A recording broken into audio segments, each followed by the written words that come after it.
भारत की गिरती जन्म दर अर्थव्यवस्था के लिए एक बड़ा खतरा है, क्योंकि इससे कार्यबल में कमी, सरकारी खर्च में वृद्धि, नवाचार में गिरावट और आर्थिक विकास में मंदी आ सकती है।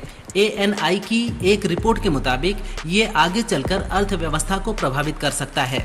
भारत में एक महिला 2 बच्चे पैदा कर रही है, जबकि 1960 में महिलाएं 5 से 6 बच्चे पैदा करती थीं। चीन और ताइवान जैसे देश बच्चे पैदा करने के लिए प्रोत्साहित कर रहे हैं।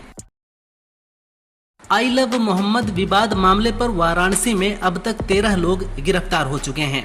कई लोगों की गिरफ्तारी अभी होनी बाकी है। मुस्लिम समुदाय के लोगों ने जुमे की नमाज के बाद पोस्टर लेकर सड़कों पर प्रदर्शन किया। देखते ही देखते माहौल बिगड़ गया। हालात काबू में लाने के लिए पुलिस को लाठीचार्ज करना पड़ा और आंसू गैस के गोले छोड़ने पड़े। उपद्रव मचा रहे कैमरे में कैद आरोपियों को पुलिस तलाश कर गिरफ्तार कर रही है। दिल्ली हाईकोर्ट ने बुजुर्गों की देखभाल को लेकर बड़ा फैसला लिया है।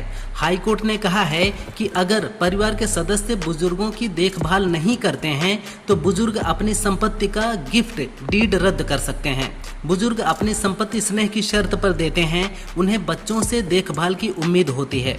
88 वर्षीय बुजुर्ग ने अपनी बहू के खिलाफ हाईकोर्ट में याचिका दायर कर कहा था कि संपत्ति देने के बाद उनकी देखभाल नहीं हो रही है।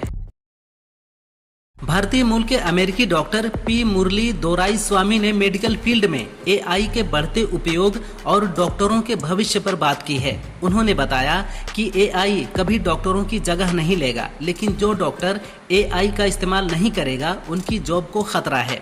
उन्होंने आगे कहा कि AI भी बाकी तकनीकों की तरह है जो ट्रीटमेंट में डॉक्टर की मदद करता है, इसलिए इंसान और AI दोनों मिलकर बेहतर ट्रीटमेंट कर सकते हैं।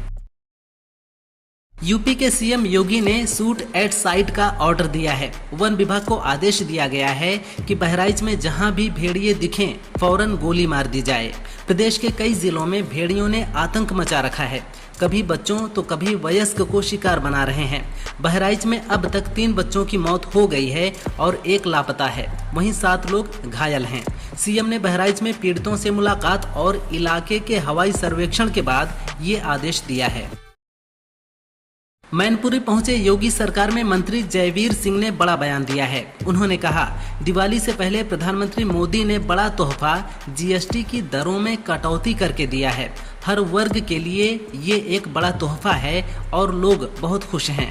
भारत अपने स्वदेशी आंदोलन के दम पर आत्मनिर्भर भारत की संकल्पना को पूरा करके विश्व गुरु बनेगा, विकसित देश बनेगा। नेपाल के पूर्व PM व कम्युनिस्ट पार्टी ऑफ नेपाल के अध्यक्ष KP शर्मा ओली ने इस्तीफे के 18 दिन बाद पहली बार सार्वजनिक मंच पर वापसी की है। ओली ने युवा संगठन के कार्यक्रम में शिरकत की, जिसे उनकी पार्टी में दोबारा पकड़ और युवाओं से जुड़ाव की कोशिश माना जा रहा है। जनजी हिंसा और दबाव के चलते उन्हें PM पद से इस्तीफा देना पड़ा था।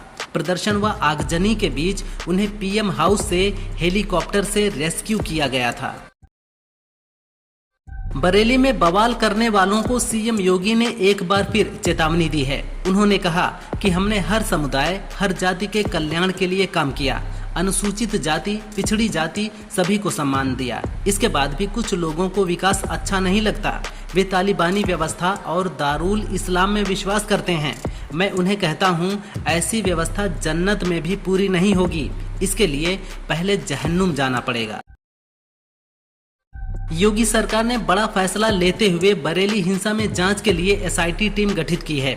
SP सिटी की अगुवाई में 8 सदस्यीय टीम मामले की जांच करेगी। इसमें हिंसा की वजह पर बारीकी से जांच की जाएगी।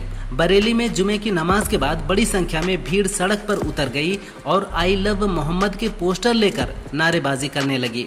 पुलिस ने बैरिकेड लगाए थे, जिसे प्रदर्शनकारियों ने तोड़ दिया। मामला तनावपूर्ण हो गया। सीनियर जर्नलिस्ट कुलदीप नैयर की किताब इमरजेंसी की इनसाइड स्टोरी में एक बड़ा खुलासा हुआ है। 1975 में जब देश में इमरजेंसी लगी, तब संजय गांधी ने परिवार नियोजन को लेकर बड़ा कदम उठाया। जनसंख्या नियंत्रण के नाम पर लोगों की जबरन नसबंदी करवाई। संजय ने राज्यों को नसबंदी के टारगेट दिए।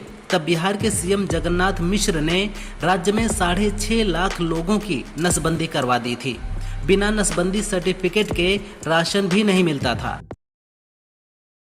तमिलनाडु के करूर में फेमस एक्टर विजय की रैली में भगदड़ जैसी स्थिति पैदा हो गई। दम घुटने से 29 लोगों की मौत हो गई है और कई बेहोश हैं। मरने वालों में बच्चे भी शामिल हैं। करूर के जिला कलेक्टर थंगावेलु ने इसकी पुष्टि की है। इसके अलावा 40 से ज्यादा लोगों का अस्पताल में इलाज चल रहा है।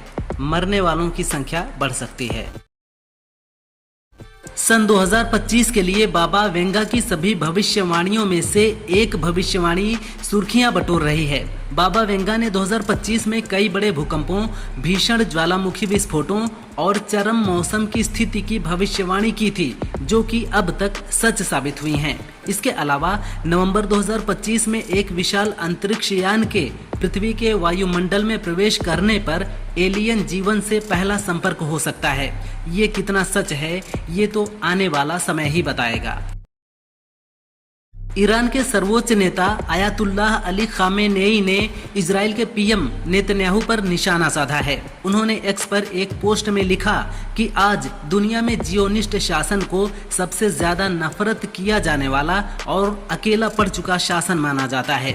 शुक्रवार को नेतन्याहू जैसे ही संयुक्त राष्ट्र महासभा को संबोधित करने मंच पर पहुंचे, वैसे ही कई देशों के प्रतिनिधि विरोध में बाहर निकलने लगे।